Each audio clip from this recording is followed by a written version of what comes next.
Let's take a short break with a homegrown uplifting track. This is Be Who You Wanna Be from Newcastle band Never Say Never Music. Be who you wanna be. This is for the struggle. This is for the hustle. Be who you wanna be. This is for the struggle. Come on, use that muscle. Check out Be Who You Wanna Be and more from Never Say Never Music on your favourite streaming platform or visit neversaynevermusic.com. Bring it back.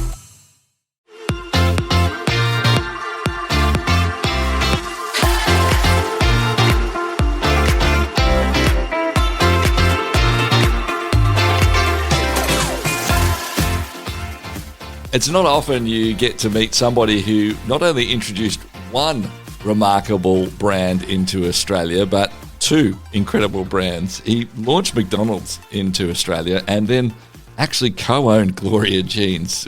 Both of these worldwide brands now that are impacting around our world. And through it all, Peter Irvine has had a deep faith of wanting to follow Jesus and share his hope and his love, and in fact now does that work with Kingdom Momentum. We're going to discuss all of this in our conversation with him, a bit of a business guru. Looking forward to having a chat to him and about what drives him forward. Before we do, please like, rate, review, follow this however you can.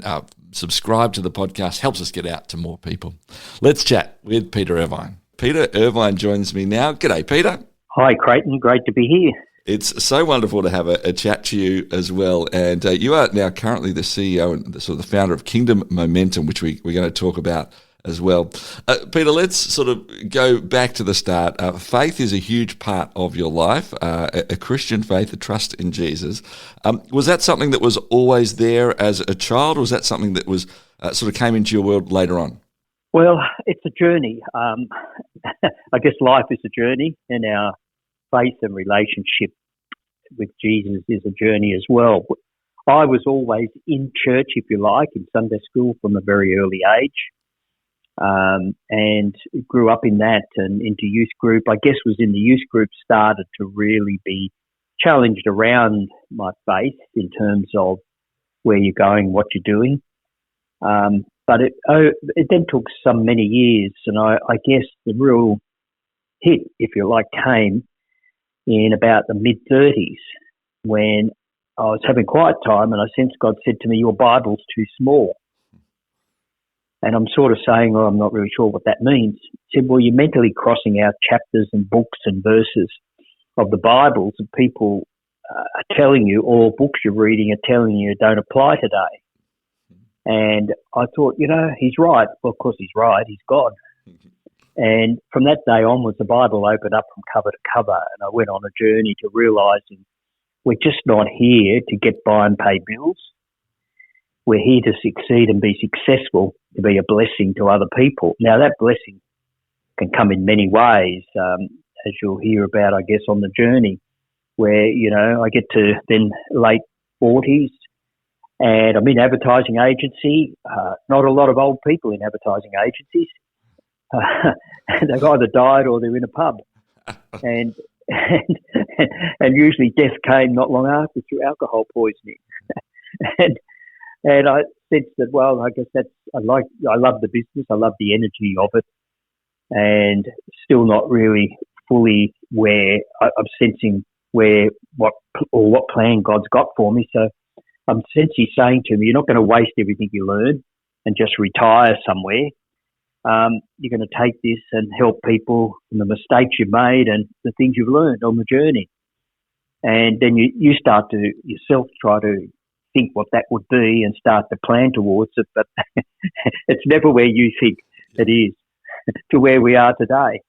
Well, look, as somebody who has a communications degree which majored in advertising, I was always very fascinated by your start in advertising. Maybe we go back there and we can tell part of this story of God in your life through the work that you are doing. And so maybe we'll sort of trace that out. Could you take us back to why you sort of got involved in advertising in the first place? Well, I was back in the days when most people probably never understood. You only did 5 years in high school. The intermediate was year 9 and leaving certificate was year 11. And then that was a small number, probably 2 classes, and majority would go on to university.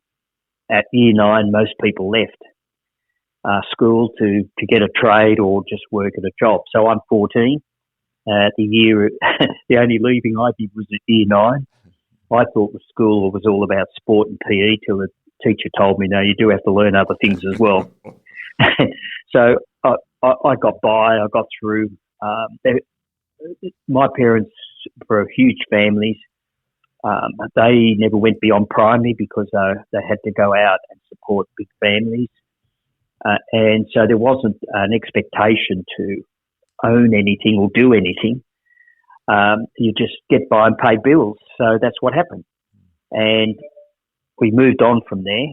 And I got this job, applied for a job, got it in an advertising agency. I didn't know it was an advertising agency. It was just a junior down in Circular Quay in Sydney.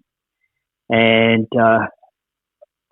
I just got there and worked. After a couple of years, they promoted me into another department. So you get a few more dollars a week.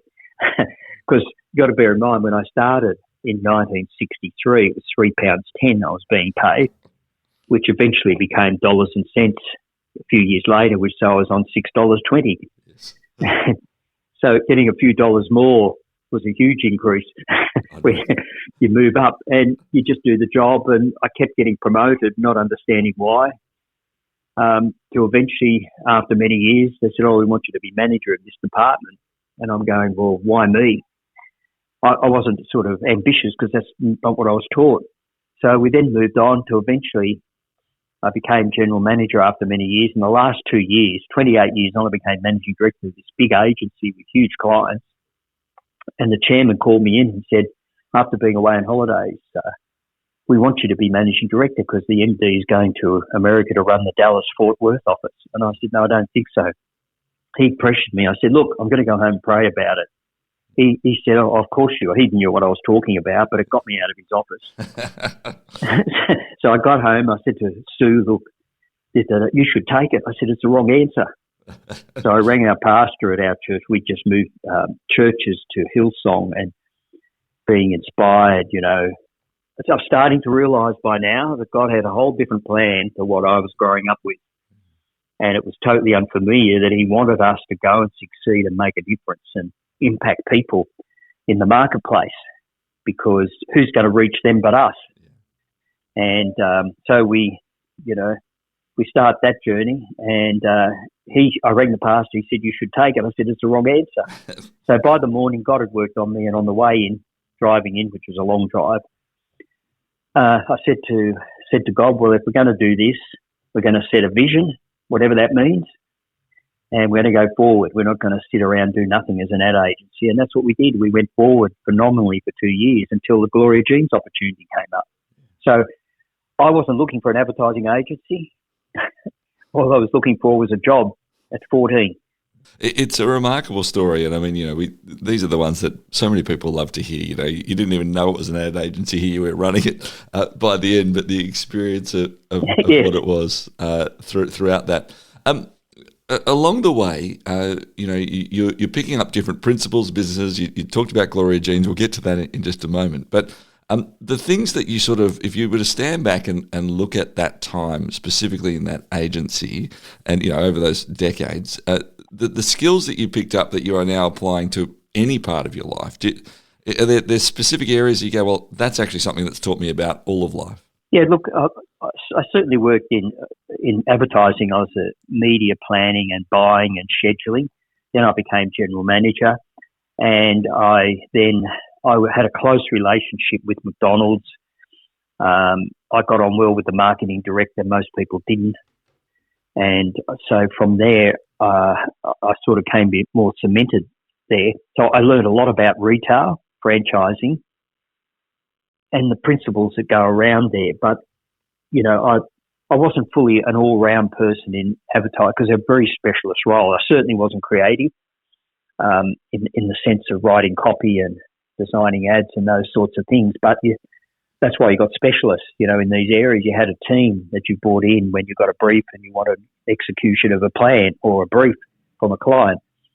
And so it was really managing resources, and sometimes difficult resources, because creative people, a bit like worship leaders and musicians, very easy to manage. Yeah, radio host, yeah, that sort of thing. That's right. Radio host, yeah. They ask you difficult questions. you know, it's but you've got to learn to manage all these to be able to produce a result and manage and service clients.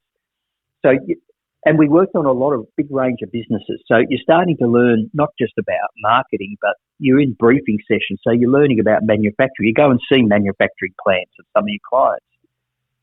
So you're actually working your way through the whole process. And in the end, you get trained in PR because McDonald's all had to be trained. So we got caught up into that, being trained in that and servicing at a local level, franchisees. So the skills you learn and experience are phenomenal. And then, you go and start another business, you can start bringing some of those skills, but you're going to learn a whole lot more. And it's interesting today, someone can approach you about an issue they have in business and you think it's just bread and butter issues. For them, it's like a I'm going to die type issue. Yeah. They've never seen it before, sort of thing. Yeah, and you go, oh, yeah, I've seen it plenty of times. Here's how we go about, oh, okay. And it sort of helps them in that sort of way. Yeah, I love that. Let's talk a bit about, the two of the big brands that you work with. You mentioned already McDonald's and Gloria Jeans. Let's spend a couple of minutes on that. Were you actually your agency was actually a part of bringing McDonald's into Australia at the first place? Is that correct? Have I got that stat right? Yeah, well, Needham, Needham, they had different names in America, but they had McDonald's, a large part of the brand. Another agency had a smaller part. They had the majority. So our management team were over there, and obviously when McDonald's was going to launch into Australia, they were able to get it for our country. The funny thing was our MD had said that we've been offered KFC, which was the only one in the country really at the time, and we've knocked it back. And I'm going, what tree did you fall out of? We've taken McDonald's. The only thing I knew about McDonald's was the nursery rhyme. Old McDonald's had a farm. Yes, yeah. Anyway, it shows you what our thinking, how we get it wrong. Yeah. And anyway, so McDonald's came. I was just a junior or down the line in the media department, and we're just doing small plans, And over time, I started to get involved as it grew, and we got to meet all the franchisees because we had to meet with them every month around the country. On each part of the plan, the agency was seen as a pivotal or key part of the McDonald's Corporation, the agency marketing-wise, and the franchisees. And we were sent in to sell things that the corporation didn't want to sell to the franchisees. So you started to develop a real thick skin in dealing with the franchisees. Another skill you gain. And so I sort of grew through all that and part of that business, and over the years you get some people that work in the agency on the business but are not liked by the company, so you have to move them somewhere else and then take up the reins again until you find someone else. So you're always in the loop with an account like that. So we worked through all those years, and the time I left, because to start with our partners in Gloria Jeans, the account's huge. They had hundreds of stores right around the country. And I was part of being close to that account, plus others, right through the time. In the last 2 years, I was managing director of the agency. Just remarkable experience. And that has indeed helped you as you then stepped into that next space as well, as you mentioned, into Gloria Jeans. So your world, we're covering off decades here in moments, Peter, but you've here you are, you've got to this managing director, as you said, you've been working with this, and then you've talked about the opportunity of Gloria Jeans. I know that you were sort of one of the co-founders, but what does it actually mean? What actually occurred there? Well, in mid-1995, now I'm around nearly 30 years in the ad agency running this big account. Our Connect group leaders took Sue and I to lunch mid-1995 and said, would you like to do something different? I said, what have you got in mind? He said, I've been offered this concept called Gloria Jeans. I said, look, I don't know a lot about fashion. He said, no, it's coffee. Oh, well, I like a cup of coffee. So he showed us this colour brochure. It didn't say anything much. And it was a brand in America. Now, he was in coffee and tea. He was advisor to the Australian government and New Guinea government on tea and coffee and working on plantations. And he had a coffee brand from America in supermarkets at that time called Brothers Coffee. And it wasn't just one like dark blend or medium blend, but it was flavoured coffees and so on. So I said, well, let's go to America and have a look. And we saw this kind of I didn't understand the quality in coffee or tea until I saw it in operation. It's so we it's decided, sort of normal now in Australia, we understand, but it is. years ago it wasn't. Yeah, that's right. Oh, it wasn't when we started. Like we come in with a concept of around takeaway cups, specialty coffee at a high price. We were really rowing against the trend. But what it proved me, you can change the mindset of a nation. And that's a whole new talk Yes. in itself. And a lesson for churches and even radio stations. If you set out with a vision and plan, you can change the culture in the right way. So we started the journey and we negotiated the rights. That's another story on its own. And we came back, eventually started the first store, November 96, struggled because their brand was around a coffee tea gift store with a lot of china and crockery, mugs, tea sets. And it took a year or so to realise in America the franchisees struggle all year until Christmas, till they can sell a lot of this stuff. And we thought that's not a great business model. So we set about setting a takeaway, focus on takeaway concept, which you probably shouldn't do because you don't own the brand. Yeah. But we weren't going to survive unless we did something. And we started to get success. You know, we've had issues. We had a fire that burned everything to the ground with 92 stores open. There's a lot of obstacles. You've got banks wanting loans repaid, so you've got to get other financing. You know, the issues go on and on. But that's part of doing life and business. And we've never been promised there won't be problems and obstacles, but God promises a way through them. And through all this, you're learning a lot more areas of business and life and helping people, helping them through issues, whether they're your franchisees or you're their staff, helping them how to connect with ministries, supporting ministries, having a heart to help other people. There was a lot of things came out of all this. We're having a chat to Peter Irvine. He is the man who was a co-founder of Gloria Jeans as we hear. We'll hear a bit more of that story as well, and also heads up Kingdom Momentum. We're going to dig a bit deeper into that on the other side of this. Continuing chatting with Peter Irvine here on Towards Understanding.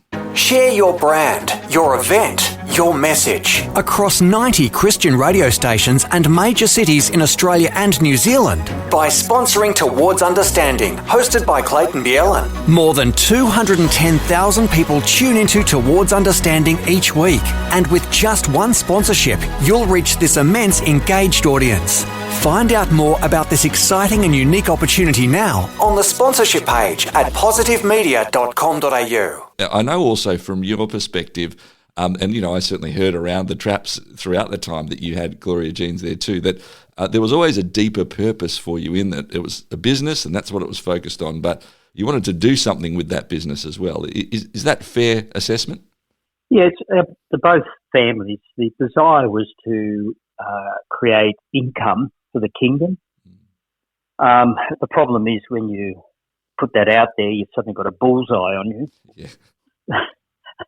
In terms of the enemy, and there's the attacks and different things that come. But then on the other hand, everyone's after, you know, funds for things. I mean, you can't fund everything. You've got to work out, okay, what's our focus? What are we able to do? So when we started, it was struggling. We didn't have money to give away, so we decided to give product and give baskets of product around coffee and tea. And people really liked those, and the ones who were able to use them well, were able to use them to raise funds and do stuff. But over time, we just started to do a little bit different. We decided one day we're just going to give $500 a month to a ministry that we were passionate about. And then as we moved along, one year we decided we're going to support 4 children with compassion in a village in Brazil, in a coffee growing region. And this is where you start to learn the multiplying effect and how God has different ways of multiplying things. So as we moved along, we went 1 year by this stage, we now bought the international rights in 2005, and we have an international conference. We present compassion and children there that countries could support, and a number of master franchisees took on some children. So we came back and did it at our Australian conference, and a number of franchisees, quite a number, took it up, and then we did it to our staff. So we eventually ended up with a few more children we're sponsored with 240 children in a village in Brazil. So I suddenly realised with the business, it's not just us giving the money, but we can encourage or provide avenues for other businesses or people to connect into something on a greater scale. So the business we wanted to create jobs. We wanted to see people come to a relationship with Jesus, and we did see that amongst staff, franchisees, shop fitters. We did see that just from people working with us and seeing the heart that got them interested. But through the business, we're able to support in a whole lot of ways ministries and those getting the gospel out there. It's wonderful that all these skills that you had and all of what it was, and you're talking about this moment of in your 30s where you went, right, I'm serious about what I am living out in my purpose with Jesus, coming together in incredible ways. How long did you end up then holding on to Gloria Jeans before you eventually sold that on? We wasn't originally the plan. You see, if you look at all this story, starting at 14, just wanting a job, to where it's ended up.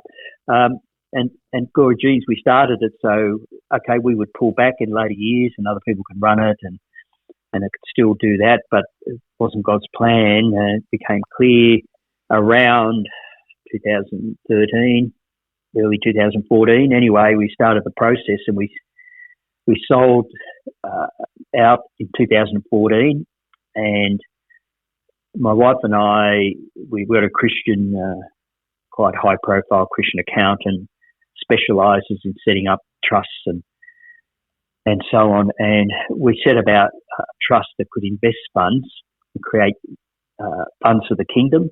We don't own those funds anymore. It has a board that manages that. And then Kingdom Momentum was set up as a religious trust to actually create resources in the sense of people, ideas, to help Christian leaders, ministries, churches, Christian business people to be able to grow and succeed. And it can be in training, it can be in speaking, it can be physical resources of profiles or books, manuals of simple working business plans.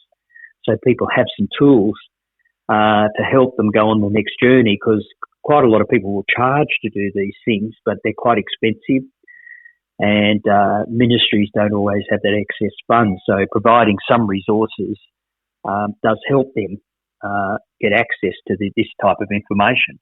What I love is that you've bought the skills and the experience and the expertise and said, well, actually, this is helpful for those in business who want to make a difference, but also for those in ministries to want to make a difference. And that's where you've invested. It is the areas that you know well.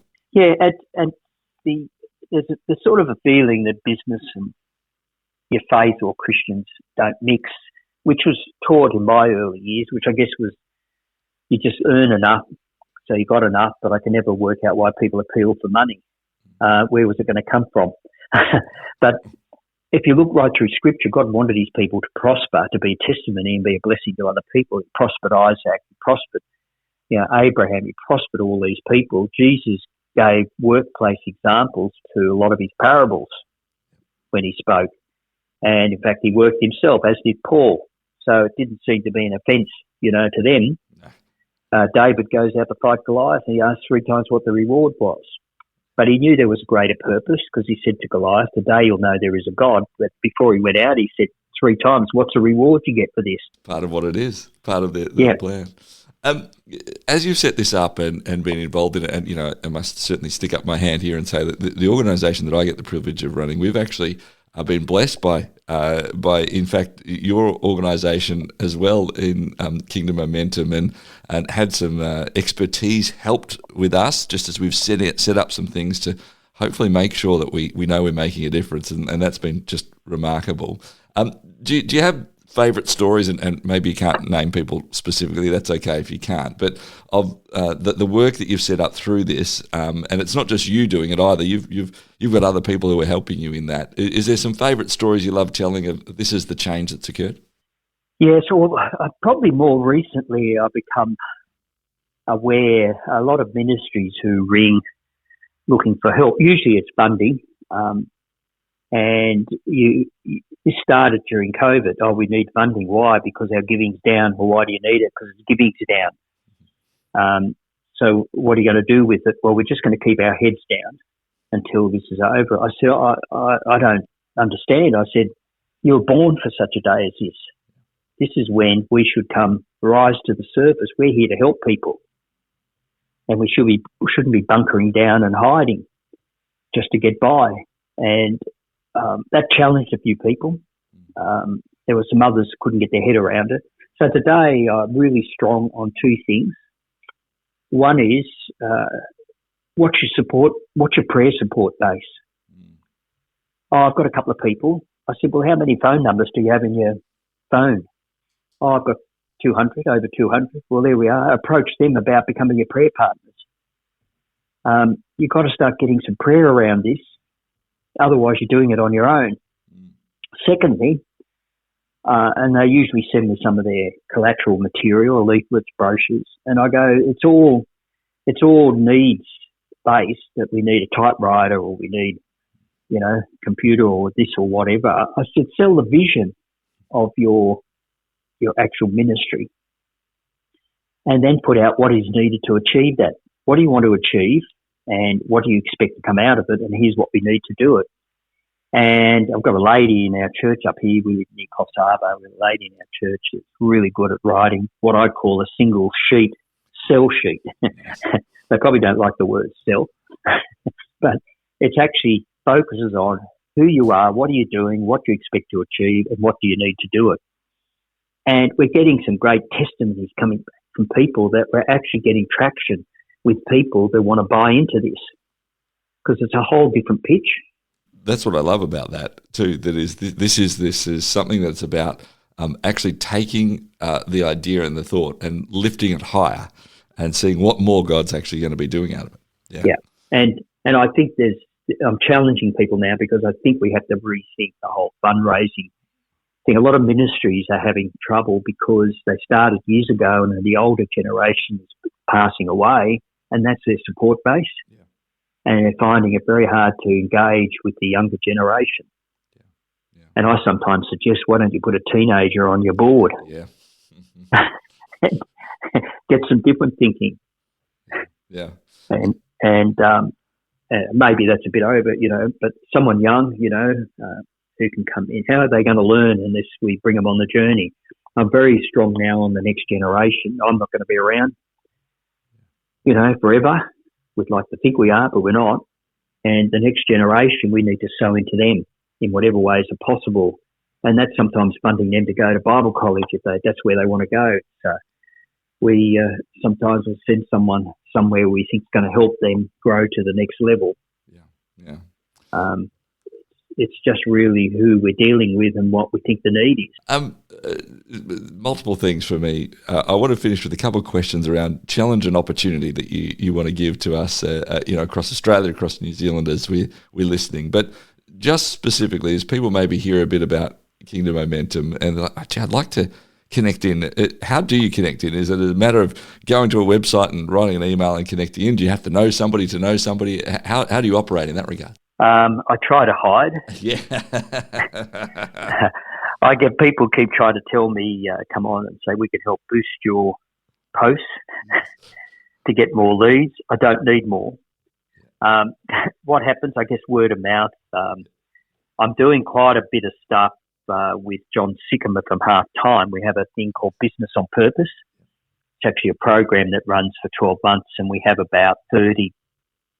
We thought it'd be some non-Christian business people. We seem to be attracting Christian business people in all types of business, and they do a 12-month program to help they want to be kingdom business, but what does it mean? And they've got to solve their problem around what's your core message? Is your marketing working for you?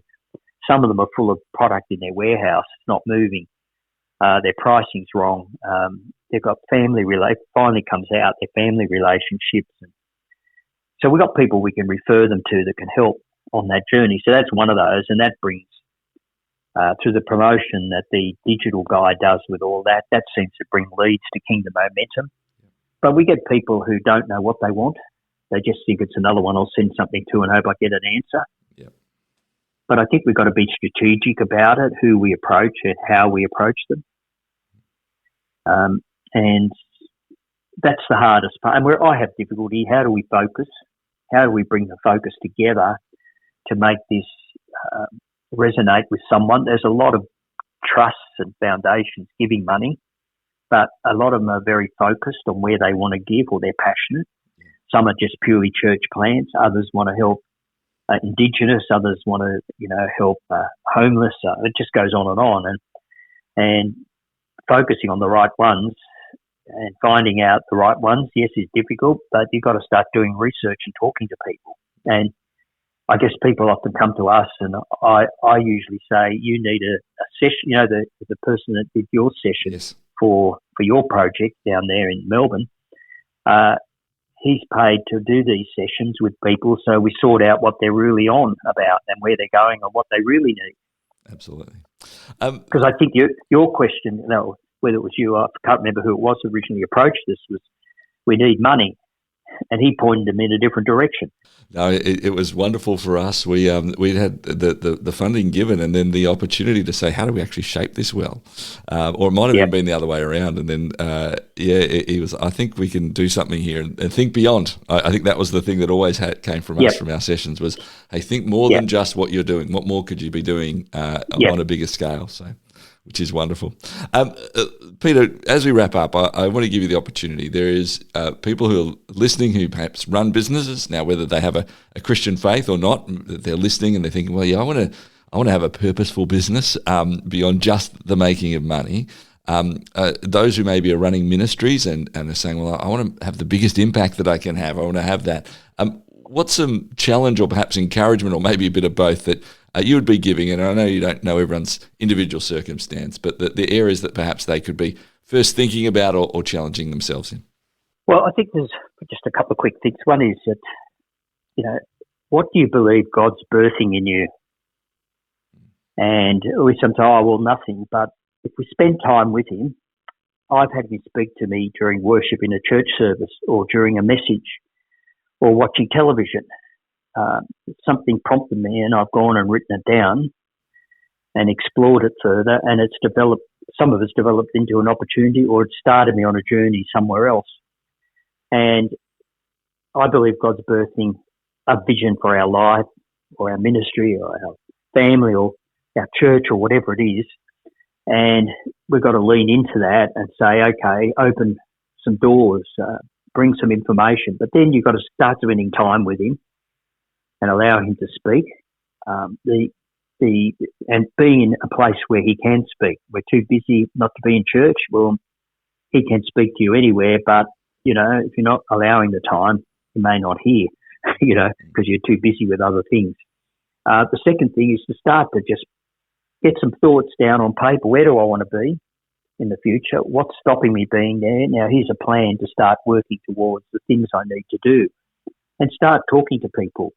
Now, there are different programs around that help. Businessonpurpose.com.au is the one I do with John Sigma, Jordan Mullen and myself. There are resources on the website of Kingdom Momentum, kingdom-momentum.com.au. Got the Maxwell Leadership Bible, the whole Bible with all his books, notes back in the Bible where he gets it from.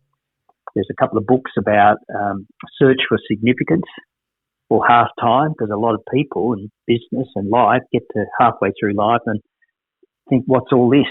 And it seems to be all over when they can re-envision their whole life with God to move forward in, the next part of their life rather than waste it.